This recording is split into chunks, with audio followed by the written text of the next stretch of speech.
नमस्कार साथियों। आज के इस डिजिटल प्लेटफॉर्म पर आपका हार्दिक स्वागत है। नदियां और उद्गम स्थल आज का टॉपिक है। कल हमने एक प्रश्न देखा, कल हमने अरावली की चोटियां पढ़ी थी।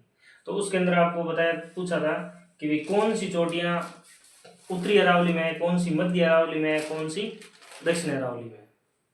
तो आपको पता है मध्य अरावली के अंदर तो अजमेर और ब्यावर दो जिलों की चोटियां हैं, वो मध्य अरावली के अंदर है। और उत्तरी अरावली की बात करें तो उत्तरी अरावली के अंदर सीकर, अलवर, जयपुर, झुंझुनू, ये जो यहाँ इन जिलों की जो चोटियां हैं वो उत्तरी अरावली के अंदर है। उसके बाद बाकी जो बचेगी वो दक्षिण अरावली में है। दक्षिण अरावली में सिरोही है, उदयपुर है, यहाँ की चोटियां हैं वो उत्तरी दक्षिण अरावली के अंदर हो जाएगी। राजसमंद की है, सिरोही, उदयपुर, ये सारी जो अरावली का क्षेत्र है, इन जिलों की चोटियां हैं वो दक्षिण अरावली। आज का टॉपिक है नदियां और उद्गम स्थल। तो हम सारे एक साथ नहीं पढ़ करके थोड़े थोड़े पढ़ ले। यानी 3 प्रकार का अपवाह तंत्र होता है राजस्थान में, उसमें हमने आंतरिक प्रवाह तंत्र, पिछली बार हमने केवल नदियों के नाम देखे थे। रूपा रूपा काका के घर पर कतली, ठीक है, सब आंतरिक प्रवाह के मेथड से खाओ। तो ये नाम हो जाएंगे रूपा काका के घर पर कतली। रूपा से 2 बार रूपा रेल बना लेना है, और रूपनगढ़ और रूपा रेल 2 नदियां। और काका से जैसे काकनाई बन गया, और घर से घग्गर बन गया, पर कतली कांतली से कतली हो गया, ठीक है। और सब आंतरिक प्रवाह यानी आंतरिक प्रवाह आंतरिक मेथड, तो ये आंतरिक प्रवाह हो गया। और मेथड यानी मेंथा भी बोलते हैं, मंथा भी बोलते हैं, मेंढा भी बोलते हैं, जो भी नाम है ये नदी है। अब देखिए घग्गर नदी ये कहां से निकलती है? ये शिवालिक की पहाड़ियों से, कालका जो कहां पड़ता है? हिमाचल प्रदेश के अंदर, वहां से निकलती है। ये हिमाचल, पंजाब, हरियाणा होते हुए राजस्थान में हनुमानगढ़ टिब्बी से प्रवेश करती है। उसके बाद आगे फोर्ट अब्बास तक जाती है। तो फिर ये आंतरिक प्रवाह की कैसे हुई? क्योंकि जब ये क्या है, वर्षा ऋतु के समय बहने वाली नदी है। तो वर्षा ऋतु के समय बहने वाली नदी है, और वर्षा ऋतु के अलावा ये विलुप्त हो जाती है, इसलिए ये आंतरिक प्रवाह की नदी है। आंतरिक प्रवाह की नदियां क्या है, अपने उद्गम स्थान से चल करके थोड़ी दूर या जितने भी 10, 15, 20, 50, 100 किलोमीटर चलने के बाद अपने आप विलुप्त हो जाती है, वो आंतरिक प्रवाह की नदियां कहलाती है। फिर है कांतली नदी। कांतली नदी खंडेला की पहाड़ियों से निकलती है, सीकर जिले से।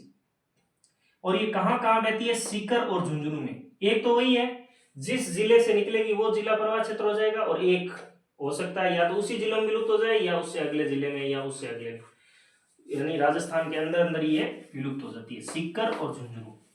फिर है काकनई। काकनई नदी है वो जैसलमेर की नदी है, यानी इसका प्रवाह क्षेत्र जैसलमेर है, और कोटड़ा की पहाड़ियों से निकलती है। ये काकनई नदी है वो कोटड़ा की पहाड़ियों से निकलती है, और ये अंतर प्रवाह क्षेत्र की सबसे छोटी नदी है। फिर है साबी नदी है वो सेवर की पहाड़ियां, कोटपुतली, बहरोड, पहले जयपुर में था, अब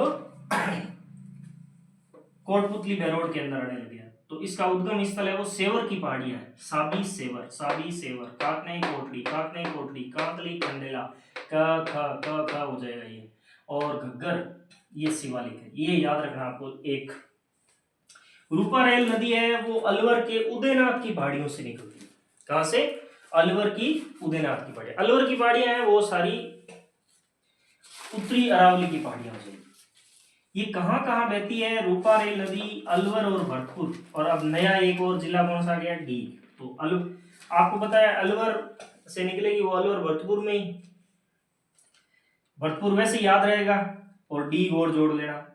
फिर है रूपनगढ़ नदी, ये मध्य अरावली से निकलती है, और कहा? सलेमाबाद अजमेर के पास से, मध्य अरावली में सलेमाबाद अजमेर के पास से निकलती है रूपनगढ़ नदी, इसका प्रवाह क्षेत्र है वो अजमेर और जयपुर है, याद रख लेना। अजमेर तो होगा ही होगा क्योंकि अजमेर से निकल रही है।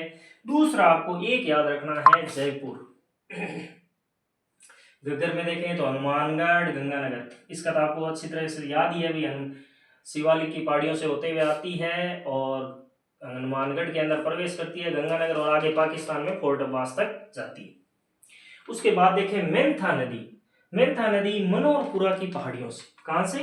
मेंथा नदी मनोरपुरा की पहाड़ियां जयपुर से निकलती है।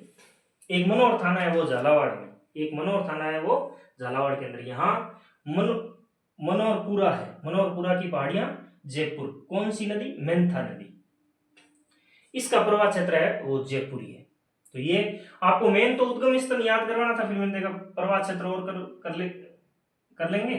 और प्रवाह क्षेत्र से क्या है कि एक नदी के बारे में एग्जैक्ट आइडिया रहता है कि भाई नदी कहाँ कहाँ बहती है।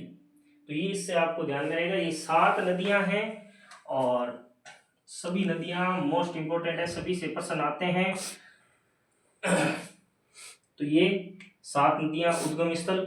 एक इस वीडियो को हमेशा देखते रहेंगे, आप रोजाना इस वीडियो को देख लेंगे तो आपके एक साथ देखने का बर्डन नहीं होगा, बाद में रिवीजन चलेगा और इनमें से प्रश्न लगभग आता ही आता है। और एक और इनसे संबंधित प्रश्न है वो इन नदियों के जो कोई उपनाम है वो भी आप याद कर लेना, आगे आएगा तो मैं इस पर भी वीडियो बना दूंगा, उपनाम पर भी। लेकिन उपनाम है वो याद रखें, उपनाम पर भी वीडियो आता है। और उद्गम स्थल पर भी प्रश्न आता है हमेशा, उद्गम स्थल, उपनाम, प्रवाह क्षेत्र, इनके बारे में प्रवाह क्षेत्र से अपने को आइडिया रहता है। और चैनल को सब्सक्राइब करें, लाइक करें, शेयर करें और कमेंट करें। धन्यवाद।